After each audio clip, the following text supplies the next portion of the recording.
Hello guys, welcome back to your favorite segment ya Gooners. So leo tutakuwa tuna preview the North London Derby yenye ilikuwa Sunday, the Super Sunday fixture, the biggest fixture of the weekend. So the game ended in a 2-2 draw.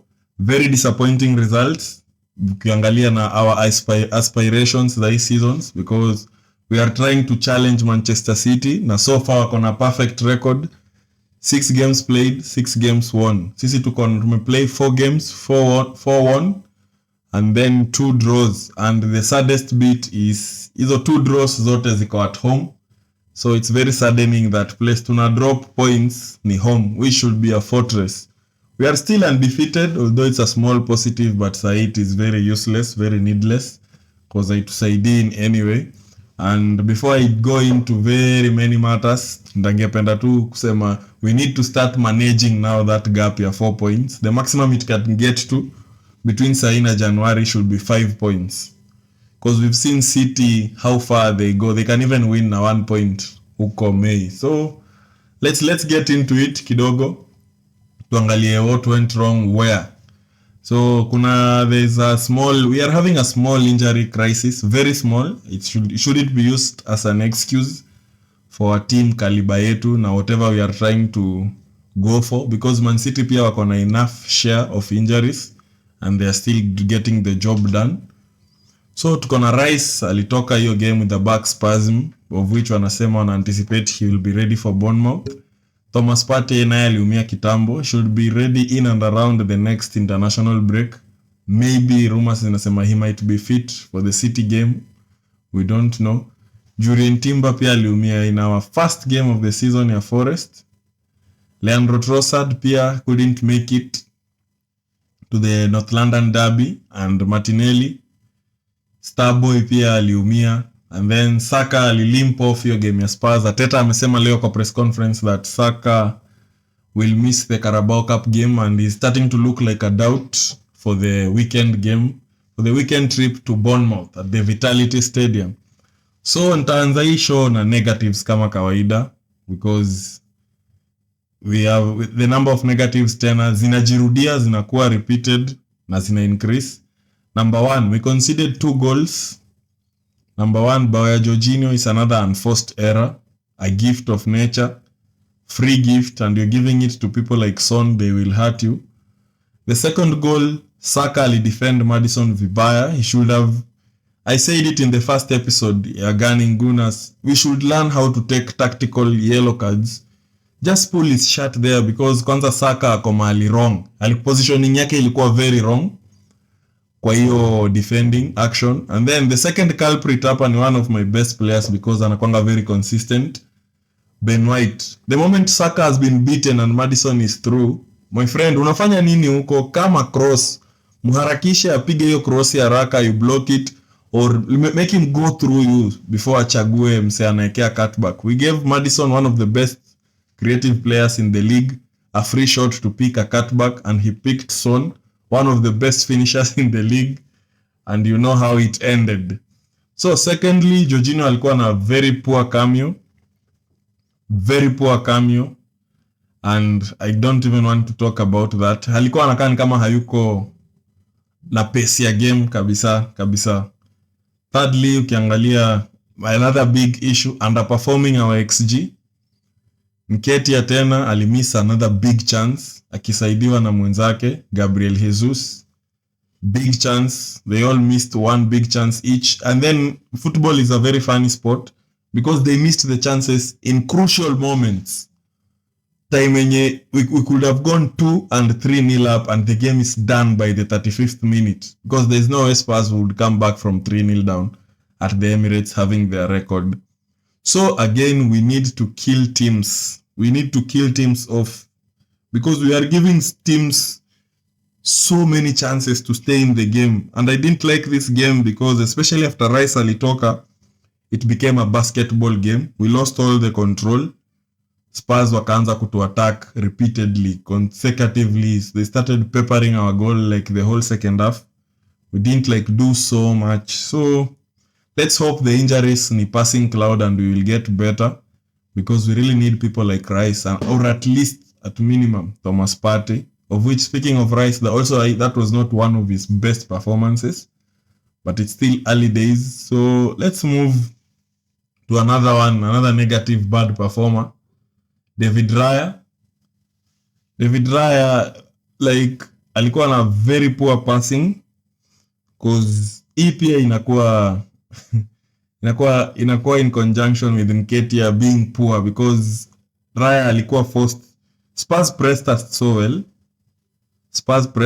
well, and if you watch football keenly, if a team presses so well, I can give you a very good scenario and you can relate. Like last season tukicheza na Man City, Pep knew we were a very good pressing side, very well coordinated. They didn't try to play through us at any given chance. They went long direct to Haaland. Haaland won all his duels against Holding, and you know how that game ended. So in this game, Nketiah hakuwin any duel. Like, he lost all the balls. So we were kicking it long. Nketiah cannot pin the center halves. Nketiah cannot trap a football kwa miguu yake. The ball cannot stick to his feet. And this is where I question Mikel Arteta. Apo, alikuwa very poor at realizing that. Because sielewi how Nketiah alicheza 100 minutes of football on Sunday. For me, he should have done either 2 tactical changes. At halftime, angeleta Havighurst to play number 9, because Havighurst can hold the ball as a 9, like tuliona kwa Community Shield. He pinned City's center halves. He brought us into play. We bypassed press ya City several times. Secondly, angetoa Nketiah for Reece Nelson, so that Jesus can go to number 9. Jesus knows how to trap a football. Jesus knows how to receive the 70-yard diagonal. So ukiangalia David Raya, alikuwa na 19 accurate passes out of 29 attempted passes, which is 66%. That's very low for a team that wants to keep the ball. Very low stats, because Raya normally an average 75 and above percentage in his previous games. But tena, it's a testament to how good Spurs were set up, because they really disrupted our build-up. They asked questions of our build-up. And when your build-up is very well pressed and stifled, the next best option inakwanga using the long route, the 1-9. And Mikel alizubaa sana. I'm not going to forgive him for that. Alizubaa sana at realizing that.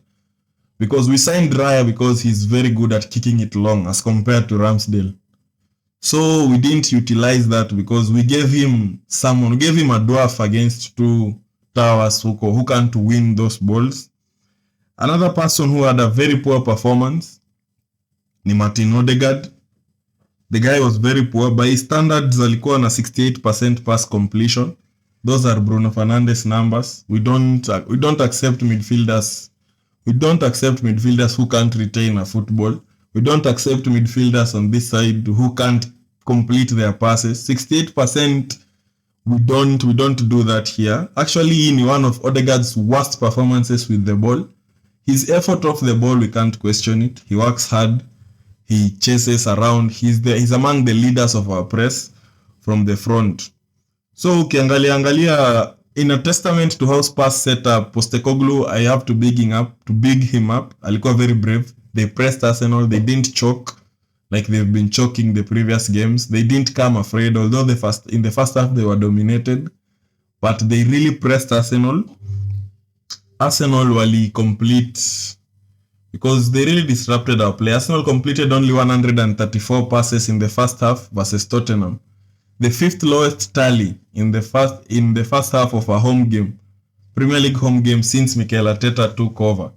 So ukiangalia Spurs, and then most of these passes are just sideways, trying to evade the press, meaning Spurs press was very good, like you see on the graphic kwa screen hapo. Because this illustrates a very well coached side. And another thing is respect to Son. Son now akona more goals in the North London derby as compared to Thierry Henry and Gareth Bale, who are legends of the game. Son has 6, Thierry Henry and Bale have 5. So he's taken over where we thought we'd have a relief because Ken alitoka. And now Son has taken over.